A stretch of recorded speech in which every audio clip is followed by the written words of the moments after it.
Poor Martin Odegaard, man, he can't catch a break. He's got medial collateral ligament injury to his left knee. The quote is that Martin will continue to be assessed and treated by our medical team at Sober Realty Training Centre during the international window, with the aim of return to action as soon as possible. Looking this up, a grade 1 can be 1 to 3 weeks, so that isn't too serious.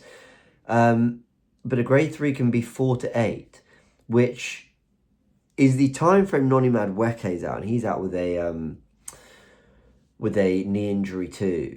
I mean, the poor guy on contact. And look, I know some people in the comments going, "Oh, Odegaard's made of glass." Look, guys, I mean, this is one of the most durable players. Like, he has largely been very fit and very available in his time at Arsenal. He's just been extremely unfortunate to have 3 injuries, all in 3 starts at the Emirates. He started 3 games at the Emirates and come off with 3 injuries. So I really, really feel for him, especially because I think he was looking sharper in pre-season. He was then showing something in his appearances, but then comes on, against Newcastle,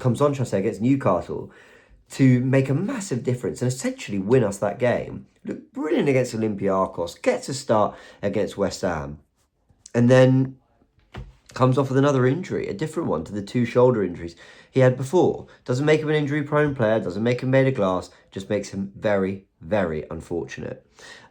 We don't know how long, whether it's going to be the grade 1 to 3 weeks, or if it's going to be longer. When I look up his name on the timeline, I look for news. Connor Hum's confirming that he's withdrawn from the Norway national team. So he won't be playing against Israel and New Zealand. There's no other news. Yesterday Arteta confirmed that he wasn't feeling positive, that he had a brace on his knee. There's no other news in terms of exactly whether it's grade 1, grade 3 or whatever. Let me pick up on some patterns from Arsenal. When a player has actually sustained quite a bad injury, they tend to be a bit more upfront about how long they're out for. They tend to say, Madueke is going to be 2 months. Who else? Kai Havertz. Arteta said, we're looking at months here. Obviously, the more serious ones, they sort of come out and say it. But when it's things like, Timber's had a small surgery in pre-season. Odegaard's got a shoulder problem. When it's sort of things like that, they tend to not give you too much detail. They tend to, when there's kind of a feeling they'll be back in a few weeks, they don't want to give too much away to the opposition, I think. I don't know if that's how much thinking goes into it, but you wonder whether Arsenal are positioning themselves to go, let's not give too much away because certain teams might prepare for that player to be available. It feels like they're a little bit more coy.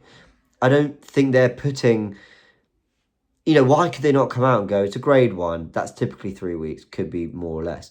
But when it's a longer injury, they tend to tell you, almost to be like, listen, don't expect him back. Like, don't even hypothesize, don't even dream of it, they're out for 2 months.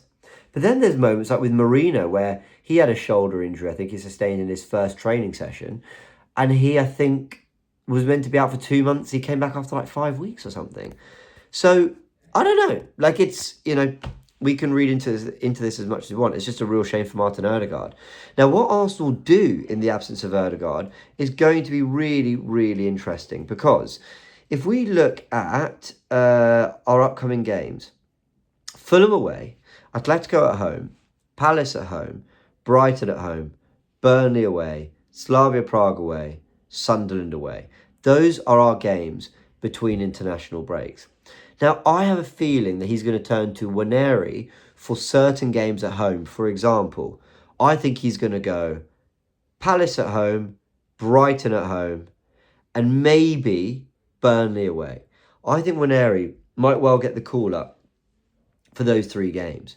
For Fulham away and Atletico Madrid at home, I think he's going to go for Eze. I think he'll play Eze in the 10. And when we saw Eze with that underlapping run from a Zubimendi pass, his shot, Eze saved with their goalkeeper, Rice scores against West Ham.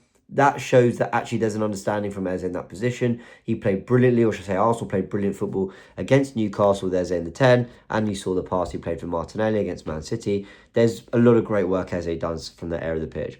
But I think Eze will get the nod for the Champions League games, Atletico Madrid at home, probably Slavia Prague away, Sunderland away, but I think he'll definitely get Fulham away as well in the 10. Now there's a temptation to play Marino there, but I think Arteta has moved away from that. Now he's got Eze. Now he's got Eze and Winner as options. When you've just played Eze at Newcastle, why would you not continue that? And then, like we said, we've got Wineri, but I think he's managing Wineri for particular games where he knows we're going to have a lot of the ball, and he wants Wineri to be focusing on the attacking side of the game. Odegaard, if he is to be out for 3 weeks, what is it, the 5th of October, so you're adding 21 days onto that, so you're looking at about the 26th. So he might be able to come off he might be able to play Palace at home, he might be able to come off the bench against Brighton in the Carabao Cup to get some minutes, but then there's Burnley, Slavia Prague and Sunderland. Basically, can we get him back fit for Tottenham on the 23rd of November?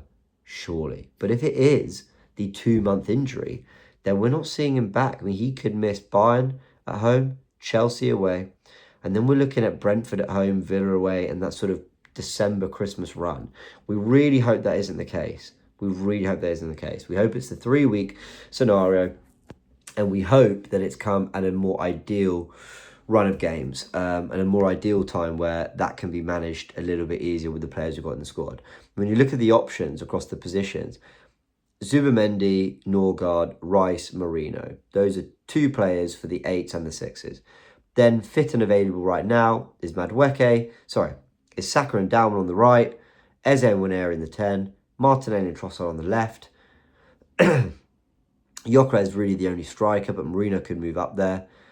And you've got Madueke, Jesus, Odegaard all to return, and Havertz. So a lot of options there, a lot of players.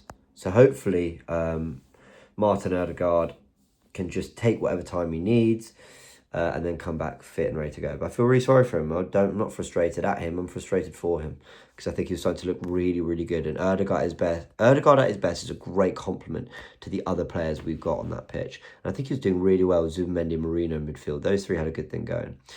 All right, everyone. There was a live analysis of player ratings on the Goonerverse. Go check that out. Also reacted to Liverpool losing at Chelsea, the last-minute goals, the impact it's having on them, the impact it's having on us, and the fact that we're top of the table going into the international break. If City drop points, I might talk about them too. I might do a video because, you know, it impacts the title race further. So let me know. Let me know in the comment section below if you would like me to talk about Man City if they're not to have a positive result. If they have a positive result, they end up 3 points behind us, but we'd still be top. So there we go. All right, everyone, that's the update. Odegaard out for what we hope is more 1 to 3 weeks, not 4 to 8. But of course, we're all disappointed he's out at all. We wish him a speedy recovery. He won't be on international duty. And hopefully he'll be back for, we're hoping, 26th of October, Crystal Palace. Let's see. Big thanks, everyone. Catch you in a bit.